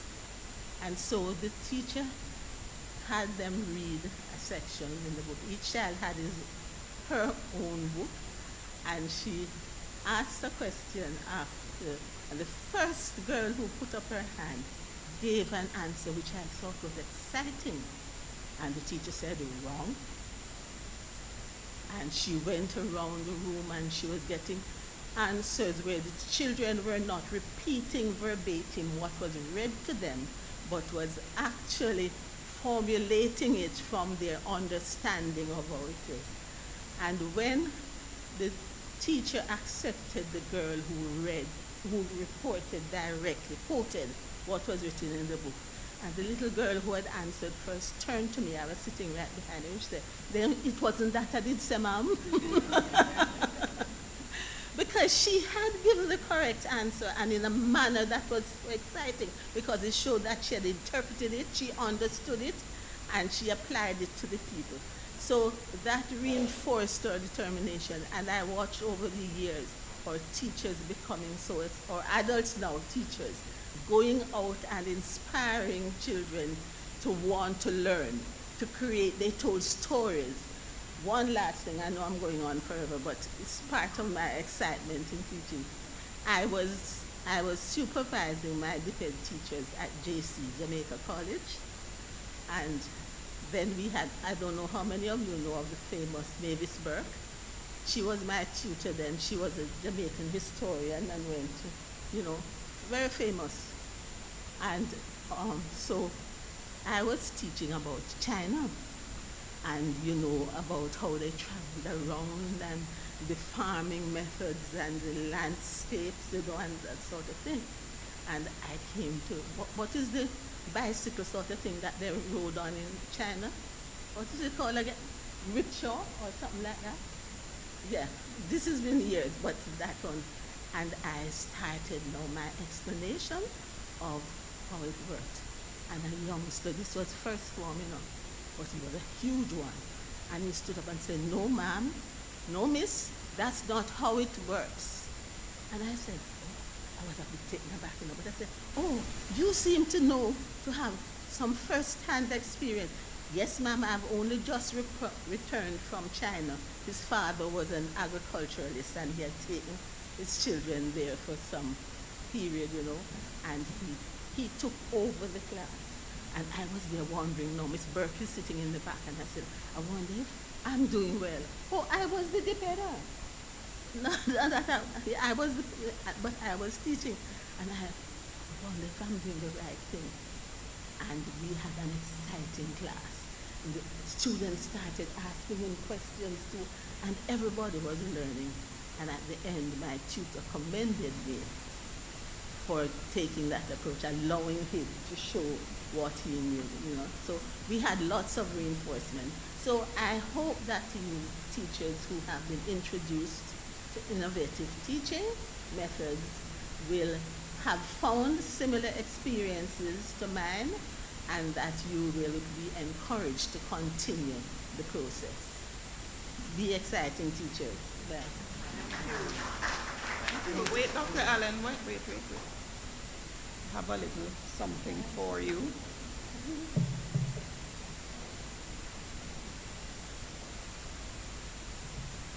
And you know, I think I told Dr. Allen this years ago, that she actually taught me when I was in what? About second form or somewhere like that at St. Hugh's. I think you were doing maybe, I don't know if you were doing a DPED or what, I don't know, but I remember. Oh, okay, all right. She had been pregnant and she asked me to come and Okay. take everything. Yes, I know. And Arlene, something. I don't remember that one.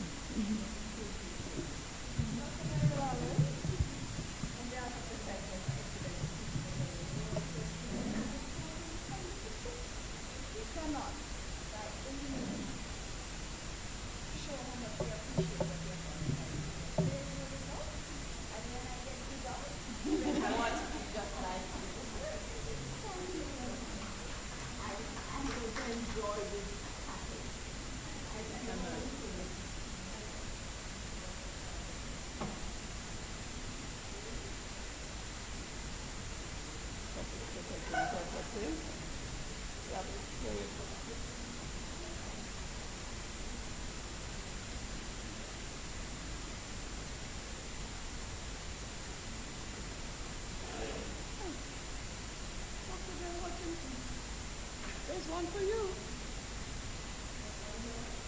Yes.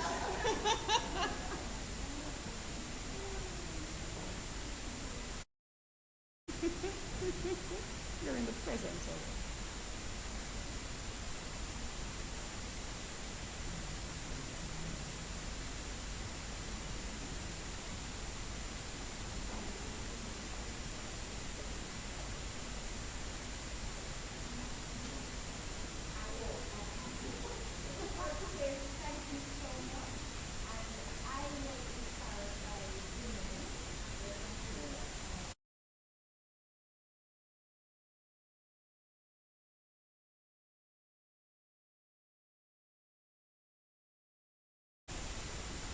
Okay, so I think we've covered that.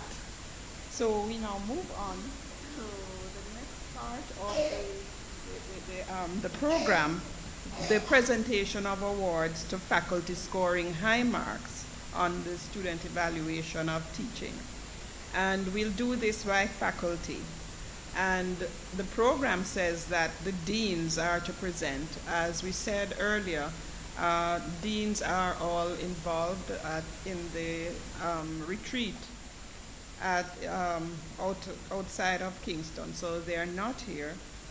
We have names in the program of representatives. However, I don't see about 4 of them here.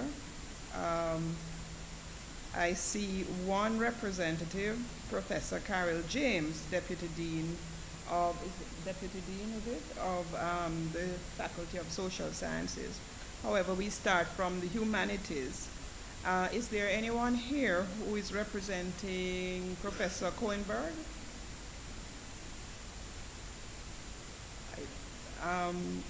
Dr. Milson White, can you, I know that you're an awardee, you won't award yourself. You won't award yourself, Dr. Milson White. But I wonder if you would accept the certificate or hand out the certificates to the others in the Faculty of Humanities and Education who are here, and not yourself. We'll ask somebody else to hand to you.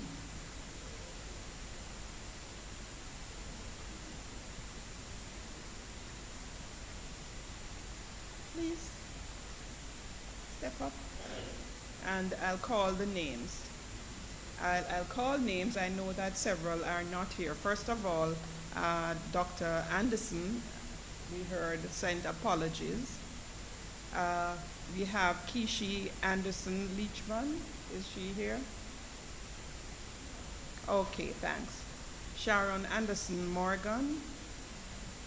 Okay. Lawrence Bamikole. Lisa Brown. I know Lisa is not here. Tanique Copeland. Is Tanique Copeland here? Sherelle Ann Dean. Caroline Dyche. Ah.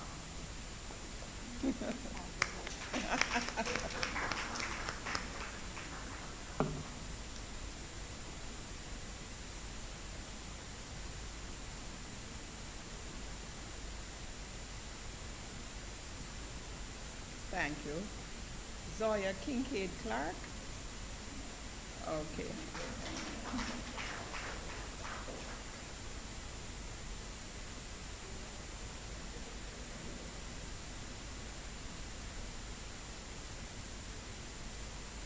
I know I don't see Dejan Lingo, right? I know I haven't seen her. Marcia Mills McFarlane.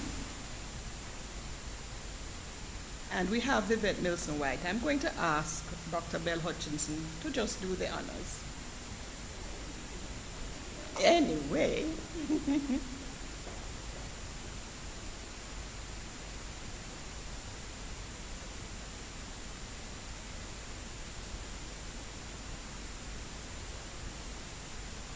Thank you. Candia Mitchell Hall.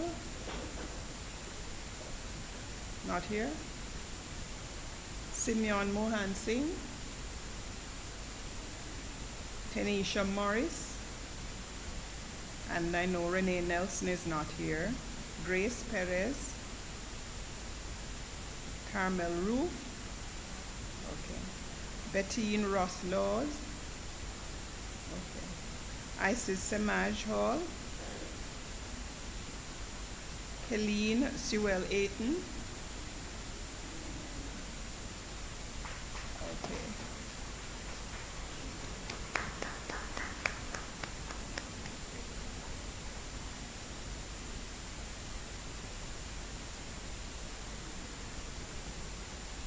Aldrin Sweeney.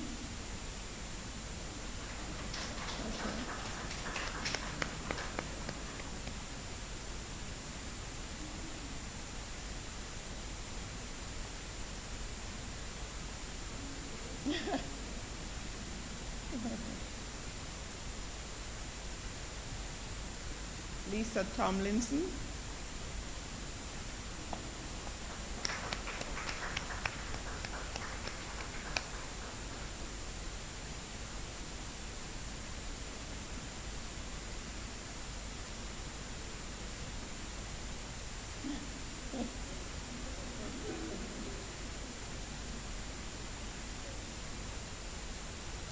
And Kedisha Williams.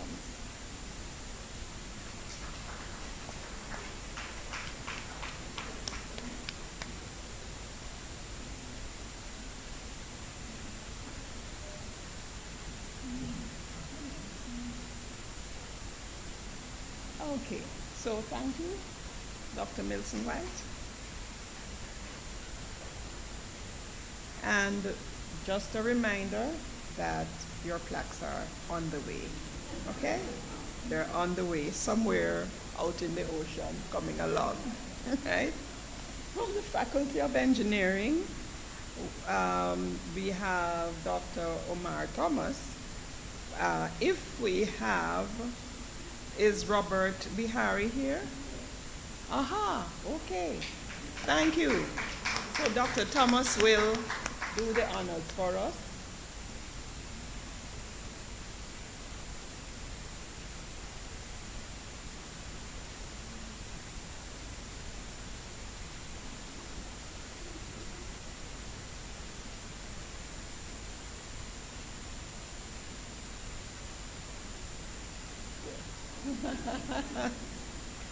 And from the Faculty of Law, we have Stephen Bassiani. I don't see him here. From the Faculty of Medical Sciences, do we have someone who would be able to hand out? I don't know if any of these. Pauline Anderson Johnson. Okay. Do we have someone from the Faculty of Medical Sciences who might do the honors? Huh? Are you there? Okay. Right, okay. So Dr. Chisholm will do the honors.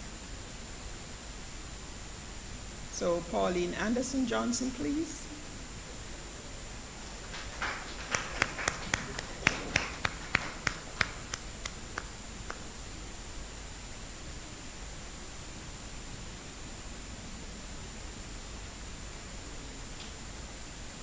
Ricardo Bacchus. Not here. Patrice Davis Mohammed. Dawn Monroe. Okay. Arvind Rajendra Santosh. Not here. Shoshona Smith. Oh, that's you? Okay. I wondered.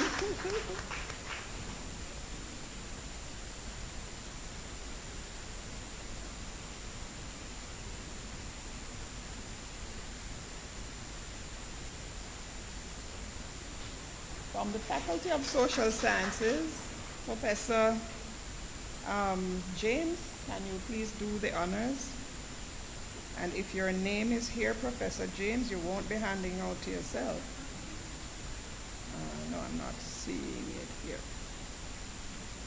Okay, the first person up for the Faculty of Social Sciences, Christine Brown, not here. Stefan Campbell. Grace Cowan Allen, Anthony Drummond, okay.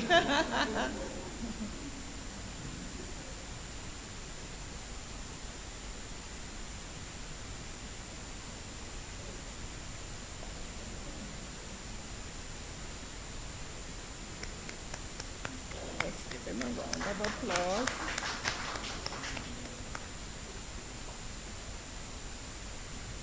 Nikisha Gray, Charlene Hall Francis, Suzette Henry Campbell, okay.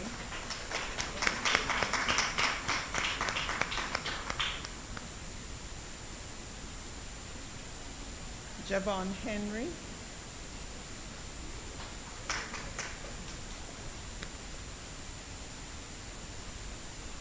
Javon is up next.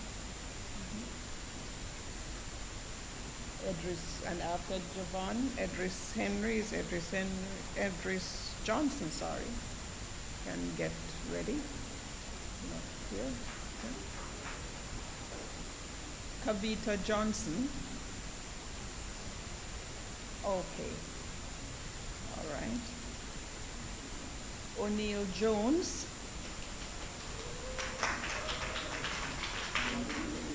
Oh, O'Neill Jones has a massive in here.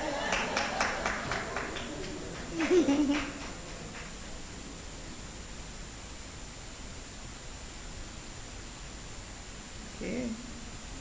Dacia Leslie. We may soon have to ban Dacia, you know.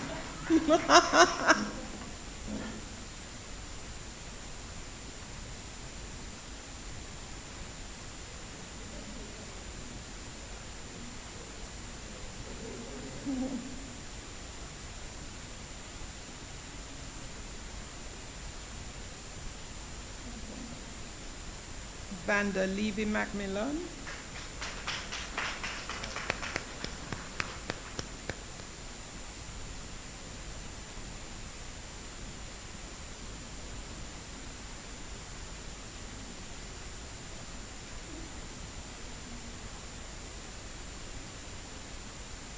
Texroy Martin. Carrie Ann Metcalf Green. Dwayne Paul, Howard Reed, Michael Roof, Aika Smith,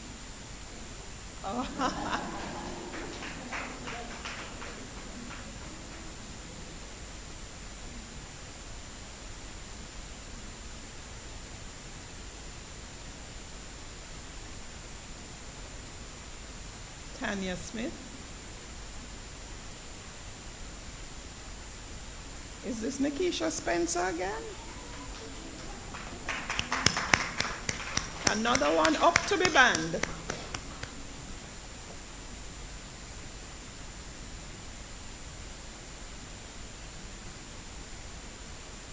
Lisa Ann Vassiani,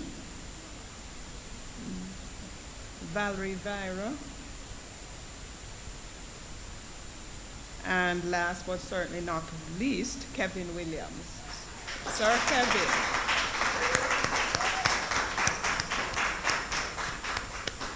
Kevin brought a massive with him today too. What, everybody?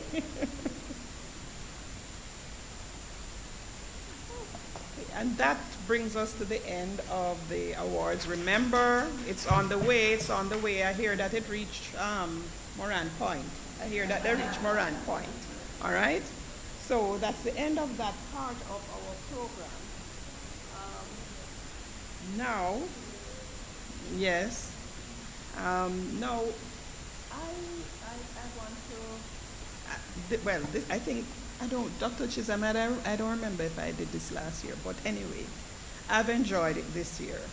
And I have a special, no, I didn't do it last year because I remember Faye Ellington was here. Yes, so I know, and I was sitting at the, somewhere towards the back. But I actually have enjoyed it this afternoon.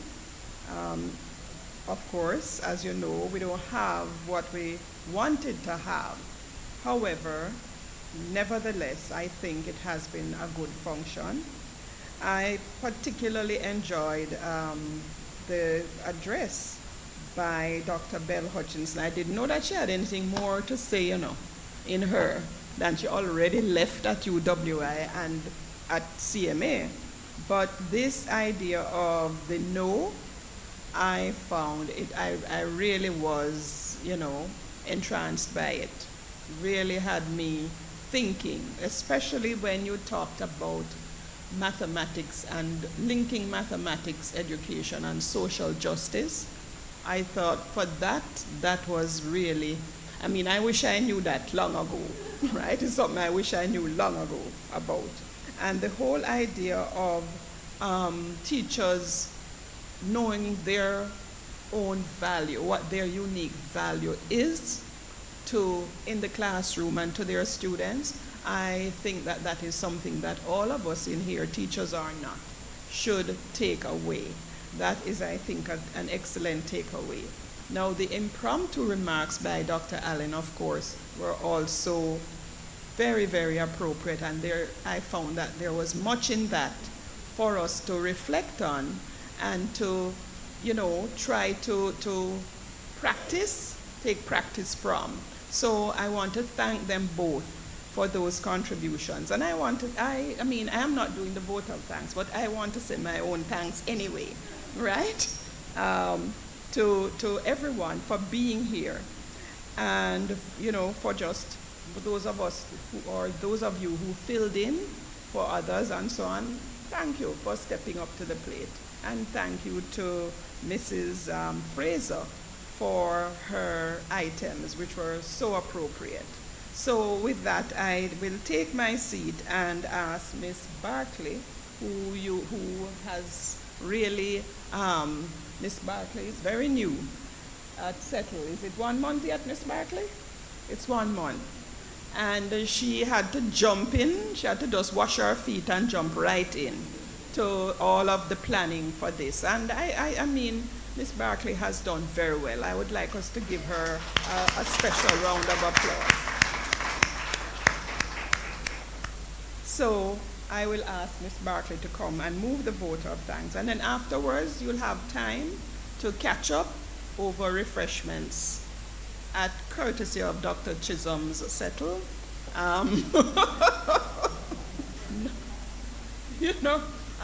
don't know, how it all will work out with the purchase orders and so on, but I guess it will work out, So thank you all, and thank Mr. Spalding, ever present. Thank you, Dr. Mackenzie. All right, good evening, ladies and gentlemen. Hi. I have some familiar faces in the audience, but it's been a pleasure being asked to move the vote of thanks. So as we come to a close of this inspiring ceremony, I would like, on behalf of CETL, to express our heartfelt gratitude to everyone who has contributed to making this event a success. Trust me. Yes, I will not begin. But we thank the Almighty God, of course, firstly, for granting us undeniable favor throughout the entire process. Without him, this would not have been possible.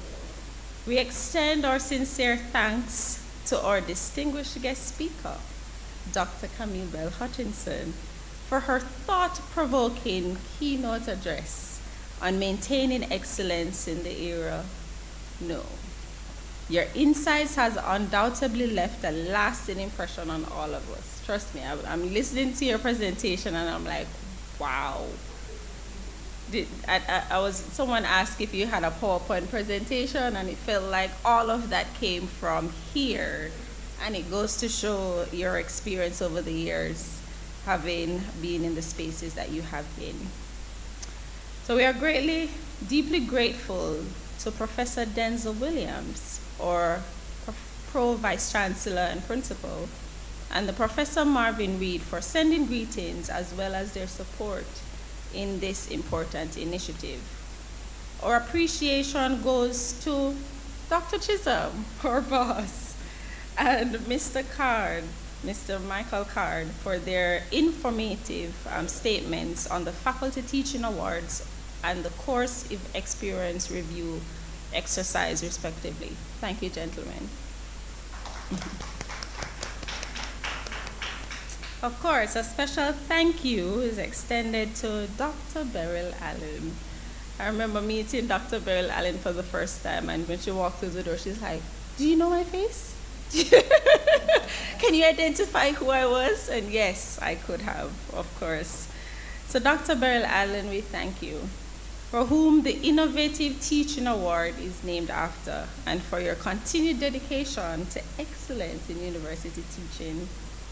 We warmly congratulate our awardees for the Beryl Allen Award: Dr. Michelle McLeod, Dr. Nikisha Spencer, and of course, Dr. Omar Thomas. Your commitment to innovative teaching serves as an inspiration to us all. And the judges, Dr. Sylvia Henry, Dr. Leroy Hill, and Mrs. Elia Grant Fraser. We thank them for their meticulous efforts in evaluating the nominees and selecting the winners and the runners-up. Their dedication to the process ensures that we continue to uphold the highest standards of teaching excellence.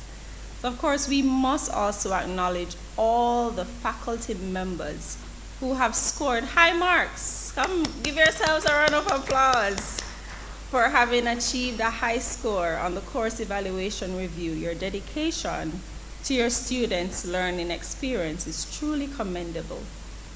How could we forget, of course, the beautiful rendition, musical rendition, still tugging at our heartstrings. Mrs. Corinne Fraser, we thank you for providing that touch of elegance to our ceremony. Yes, thank you. We are grateful to our chair, Dr. Charmaine Mackenzie, for guiding us smoothly through the program, and to Mrs. Michelle Stewart McCoy for her eloquent introduction of our guest speaker. And of course, our hard-working team behind the scenes. We have our ushers, a photographer, Mr. Smalling, Mr. Spalding, the library staff, they just come on, they just work with me. I send the request and go on, and trust me, they were just on the ball with everything. The technical support staff, of course, primarily Mr. Preston and the MITS team for providing support in the live streaming of today's event. Miss Camille Reed and her team from the Marketing and Communications group, and the dedicated students who have assisted in various capacities. Your efforts have not gone unnoticed, and this event would not have been possible without your support. Lastly, we would like to extend gratitude to you all, our audience, our attendees, for being here today and to celebrate excellence in teaching. Your presence underscores the importance of this recognition. And of course, we don't want to forget our catering staff. Yes, we all await to indulge. So let us carry forward the spirit of innovation and excellence in teaching that we have celebrated here today.